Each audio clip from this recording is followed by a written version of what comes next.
Breaking news, breaking news, breaking news. This one is about Bricc Baby's paperwork. Big U, the indictment, they not all on the same case. They just picking up people from California. It's going to be a race to see who becomes the first rat bastard on the case.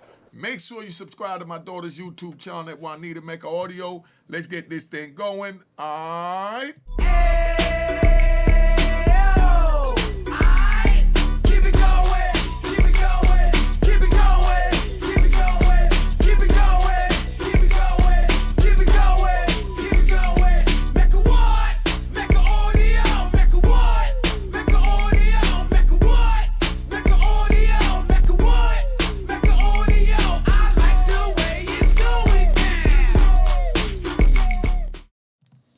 All right, you know what it is. Unique Make Audio, man. We're going to play this joint here. We're going to get right into it.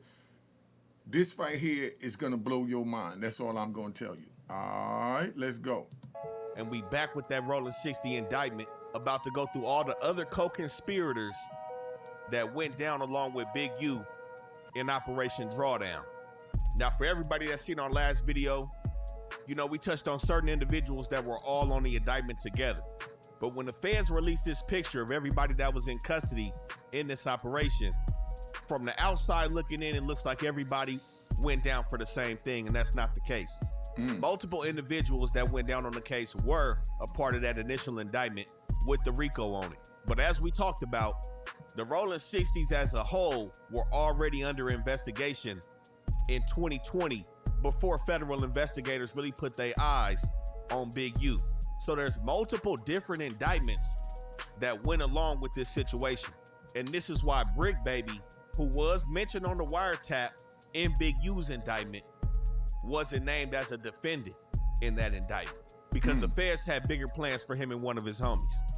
See, that's what they're going to do, right? They pick you up, and when they pick you up, they just hold you off, and they already know that by them grabbing you, they're expecting you to be the one to tell on them, you know, tell on your comrades. But it don't always work that way, you know? It don't always work that way. That's why you have to know how to play it. Now, the best way to play it is not to say nothing because you already know the rules. You know, keep your mouth shut because anything you say can and will be used against you. I know y'all heard that before. Let's get back to the tape. All right? Now, again, in Big U's indictment on the wiretaps, Bricc Baby was caught talking about a robbery and paying money to Big U. But a situation that we heard before that WAC 100 had brought up was a situation where Bricc Baby had caught a federal case with some firearms. It's one thing to have a possession of a firearm. AKs are illegal in the state of California. They're not DA rejecting that. But what I'm telling you is it was never picked up by the state. The feds are holding it. He knew it. Only thing I'm doing is going over what he's saying. So you think that he's a federal informant? I think he's definitely working. There was questions looming and allegations circling regarding his cooperation and why he never had a court date or really had to answer for them firearm charges. This is why he's in custody now. So this incident with Bricc Baby stems back all the way to 2022 on July 12th. And we see the indictment alleging that he was a felon in possession of firearms and ammunition. They're not going to drop a charge on somebody that's a felon in possession of a firearm. Not in America. So Bricc Baby, real name Zaire Mitchell, also goes by Big Shitty, MPA Shit Row, Shitty Montana, or Bricc Baby Shit Row, as he was introduced when he hit the rap scene over 10 years ago. But the indictment is alleging that on July 12, 2022, he was in possession of a 9mm Luger. And it's alleged that he was shooting a gun in a business parking lot somewhere in LA County. Now, federal investigators allege that this affected interstate and foreign commerce. So to break down how they tie that together, when you're a felon in possession of a weapon, we already know the feds are getting involved. The reason being is because they use the manufacturing location of that weapon against you. So say in this case, Bricc Baby is in LA County in possession of a weapon. Strike one is being a felon in possession of a weapon. But if that gun is manufactured and or purchased in a different state, they're basically gonna charge you with moving that gun over state lines, therefore affecting interstate commerce. Now, so y'all understand that in layman's terms, if you buy a gun in Virginia and you ship it to New York, right, or you ship it to Chicago, or you drive it to Chicago, or you get it to Miami, but it was purchased in Virginia, right, that's going across state line. That's the interstate commerce. And then now if you're a felon in possession of a gun, that don't make it any better. That make it a hell of a lot worse because now your time almost doubles. Or foreign commerce if the weapon was produced in another country. Like I said, the feds are playing a different game. This is how we see somebody that's already a felon go down for a gun case, go to state prison, and on the back end of his state prison sentence, the feds pick the case up and then they go serve time in the feds as well. By the time the feds do their homework on where that weapon came from compared to where you got caught with the weapon, they let you do that state time and then bring you to do their time.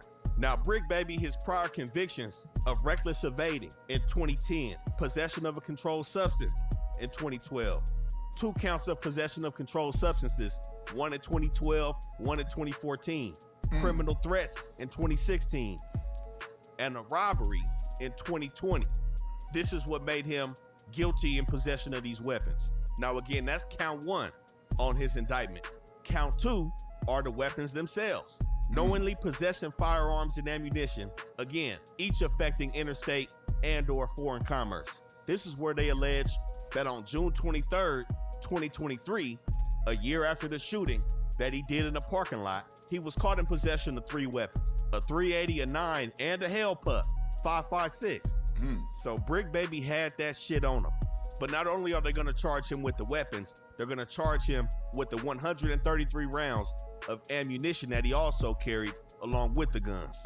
But the key thing that's going on with Bricc Baby right now is that they're linking him with another co-defendant that went down on Operation Drawdown, Christian Forbes, aka Bus, another member from Rolling 60s. So the reason that Bricc Baby and Bus are merging together is because the feds allege that the cases rise out of the same conspiracy, common scheme, transaction, or series of transactions and events. And they stated that both cases charge firearm offenses arising from the same investigation into the neighborhood Rolling 60s, which both of these defendants are from. And it said that both indictments rely on evidence that ultimately led to a Title III wiretap in a separate case on several Rolling 60 telephones, including Zaire Mitchell, Bricc Baby. And they stated that the FBI plans to arrest both defendants on the same date as part of the Rolling 60s takedown, and the common discovery will be produced in the cases. And this is what leads us to Christian Forbes, who seemingly is the big fish when it comes to the weapons in this indictment, because the feds are alleging that he engaged in the business of dealing firearms without a license. So they're linking Bus's firearm transportations with Bricc Baby's firearm acquisitions. And this is how they prove the interstate and foreign commerce is being played with. They have the man that's bringing the weapons from wherever, out of state, and they have Bricc Baby receiving weapons. But it said in terms of Bus, beginning on or before January 5th, 2022, and rolling to March 23rd, 2022, who was not licensed as an importer, manufacturer, or dealer of firearms, willfully engaged in the business of dealing in firearms, specifically to sell. And they have a list and the dates of the firearms that he allegedly sold. A Smith & Wesson M&P 45, a Bersa 380, a Ghost assault rifle, and a Taurus 9mm. Now, usually what this looks like is he sold these guns to somebody that's cooperating with the feds.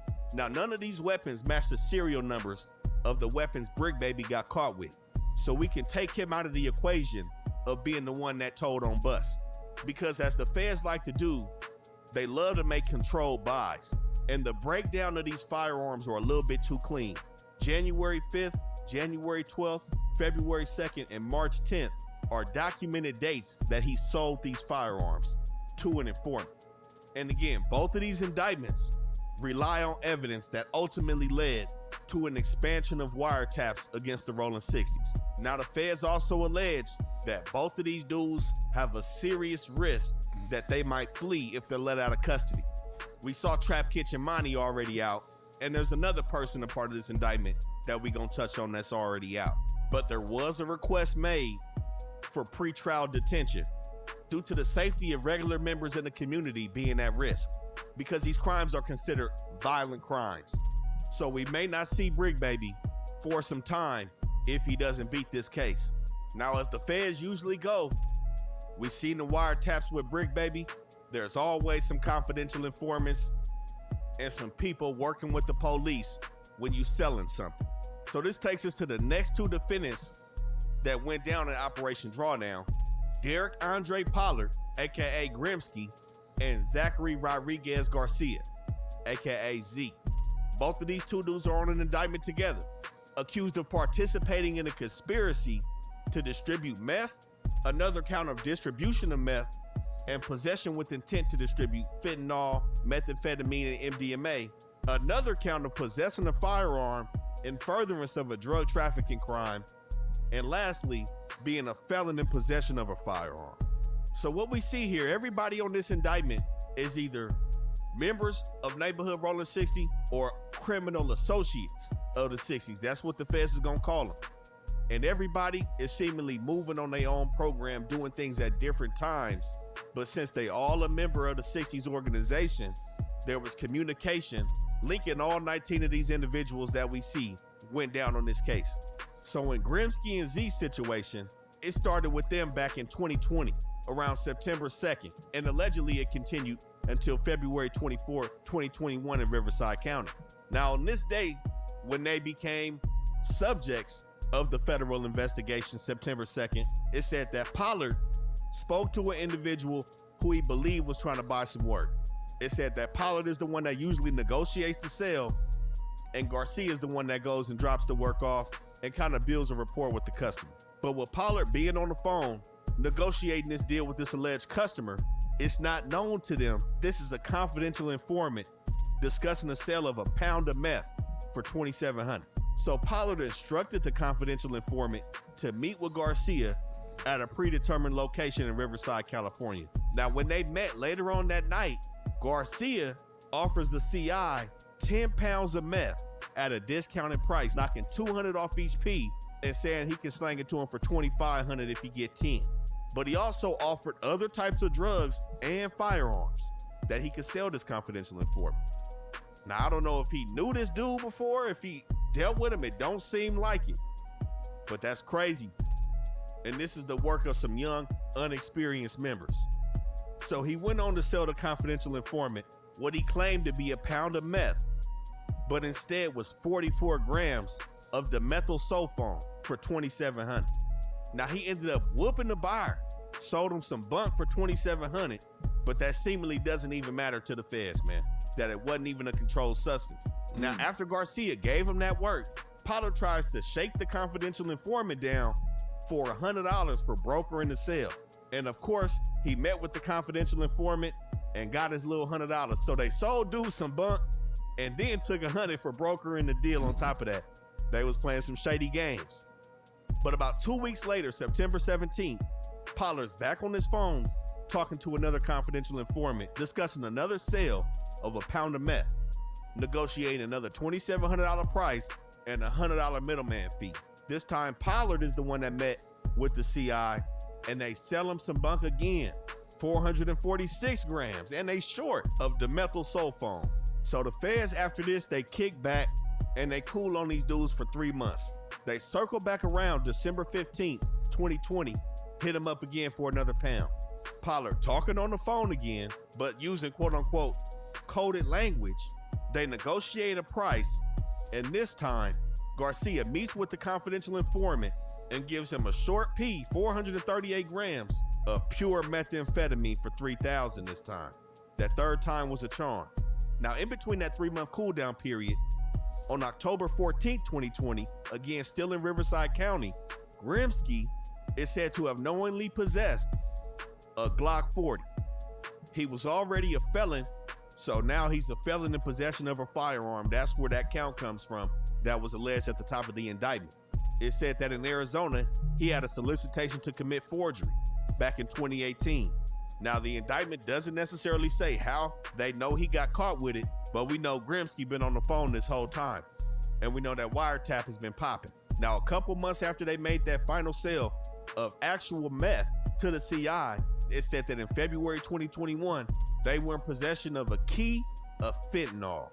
And they also had another 189 grams of meth and some MDMA with them as well. Now, the key thing is with this indictment kind of being bland, this is how confidential informants and snitches fill in the blanks. Now, just so you understand, right, I sat back and I listened to that because I want y'all to understand they have new laws and new rules and new placements that they talking about sending our citizens that get caught for drugs to a new prison they got overseas called Sacat. I think they said it's in El Salvador. They corrected me. I was saying Venezuela. But in El Salvador, if I'm wrong again, you rat bastards, put it in the comments and correct me again, and I get it right on the next one. Now, you sit there and you're selling drugs, and they're talking about the death penalty for selling drugs. They're talking about sending you to a prison where you don't get no visits, no phone call, and nobody could write you, no type of communication with outside the prison whatsoever is what they get ready to linger over your heads. Please be careful. Pay attention to this video, and I hope you catch the jewels. It's not much for me to say in this one because this is very informative. They breaking the case down, and I'm learning it, and y'all learning it too with me so that we could go through this together. All right? Well, they're not necessarily saying they were stopped with this work, they got caught with it, they was arrested with it. Either they was talking on these wiretaps, saying how much work they got, or somebody's telling. And this is how these two dudes got their faces on this Operation Drawdown board, due to their connection with the 60s. Now, the next person that's also in custody on this indictment is Joshua Hala. Now, he seems to be one of these criminal associates of the 60s that I spoke on. They're not putting him down as a full-fledged member, but he also went down for the same thing as Grimsky and Z.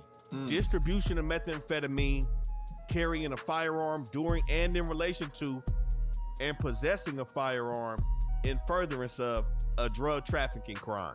I think the only thing working for this dude is he wasn't a felon in possession of a gun.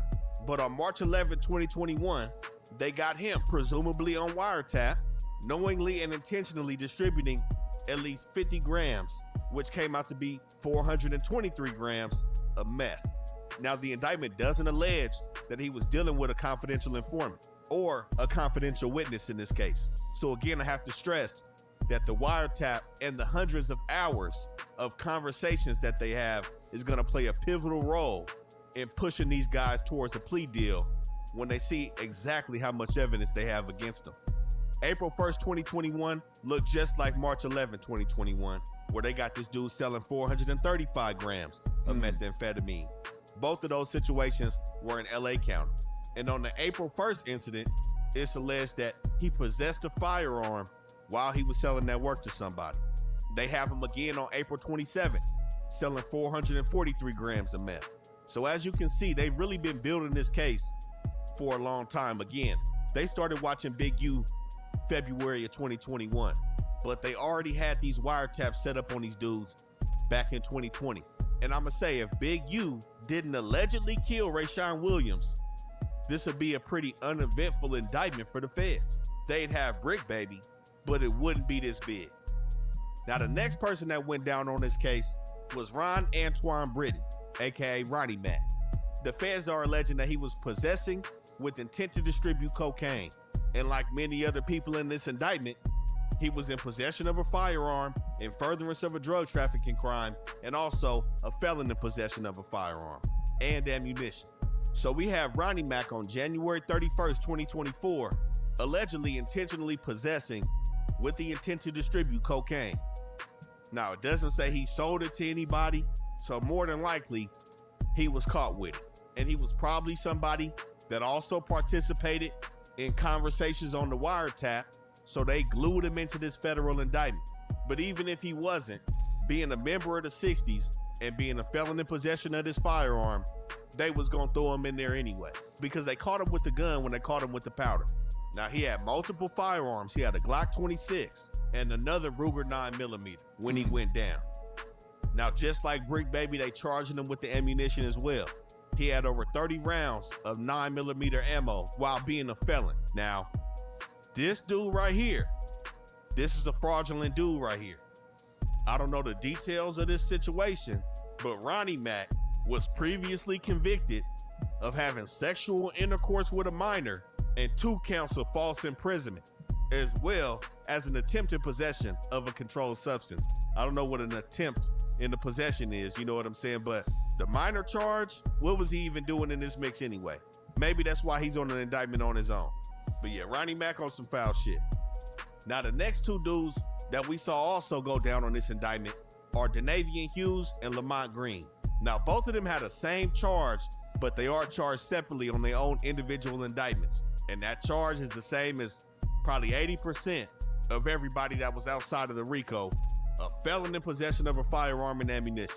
Now, Denavian Hughes was found to have 2 9mm pistols and 20 rounds of 9mm ammunition on May 9, 2023. Now, it's alleged that he knowingly possessed these firearms, despite the fact of previously being convicted of forgery in 2001, possession with intent to distribute a controlled substance in 2008, and the unauthorized use of personal identifying information in 2008. And on January 31st, 2024, Lamont Green was in possession of a .38 revolver, and for some reason he had hundreds of rounds of different types of ammunition, not just the .38. But he had previously been convicted of possession of a controlled substance in 95, second-degree burglary in 97, and assault with a semi-automatic firearm in 2000. So he's seemingly been out of trouble for the last 25 years, but they got him going down for affecting interstate and foreign commerce. Now there is an individual on this case, Tion Devon Jones, aka Blueface, who seemingly has only went down for a violation based on a federal charge that he caught in 2009 on a conspiracy to distribute a controlled substance and possession with intent to distribute methamphetamine. Now he also had a violation in 2019. So the details surrounding his current situation and being a part of Operation Drawdown is somewhat mysterious at this moment. But 2 dudes on this case are 2 people that I would put my money on that are gonna end up snitching. We got the starter everybody's been paying attention to, Fuck Juan and Brian Perez Mejia. Those 2 dudes now, look, I don't want to necessarily put a jacket on nobody, but everybody else other than Jaquan Lee Smith, JJ, has some paperwork. Now, I don't know where Fuck Juan's paperwork is or Brian Mejia, but it's something about these 2 dudes that's rubbing me the wrong way, man. They not fitting in. So I wouldn't be surprised if these 2 dudes, if anybody takes this to trial, you may see one or both of these individuals. I'm gonna just put my money on that, you know. But Jaquan Lee Smith, you know, he's also a mysterious character in this situation. I'm not gonna say anybody is snitching other than the confidential informants that we know exist without name right now. But Jaquan Smith is also somebody that's mysterious in this case, man. But you know, we have to break down everybody else that was a part of this indictment because, like I said, from the outside looking in, it looks like everybody's tied to Big U Enterprises, and that's not the case. Everybody has a common denominator in them neighborhood rolling 60s, man. All right, just so you understand and so you know where we at. Big U in a world of a lot of trouble right now. I wanted to play that because that was a good breakdown on the case. And, you know, we need to know what's going on because right now it's a war on the rappers. Look what's happening over there with Mo 3 over there in Texas. It's just crazy, you know? So, man, y'all need to stop it, man. Y'all need to stop it. Stop it. Subscribe to my daughter's YouTube channel at Juanita Mecca Audio. Let's keep it moving. All right. Cheers, cheers, toast the crime, toast the crime, the crime, the crime, the crime.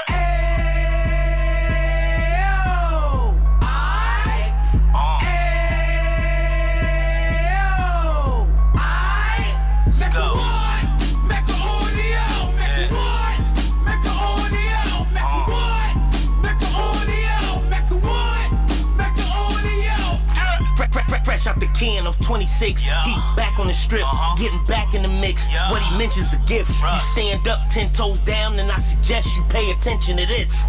Take a little gully posse and put it in Harlem. He cut from the bottom, came up from the bottom. Drop the book, you should go and get it. The Instagram page and the YouTube, you could go and visit. Then you could consider yourself LinkedIn. Sit front row and get Jews from a kingpin. How he went through it, so you ain't gotta go do it. To not pay attention would be stupid. Talking about a man that probably put your grandfather on. Probably the reason that him and your grams got along. A man that generated millions on the block, did his time, never squilling to the cops, make an audio.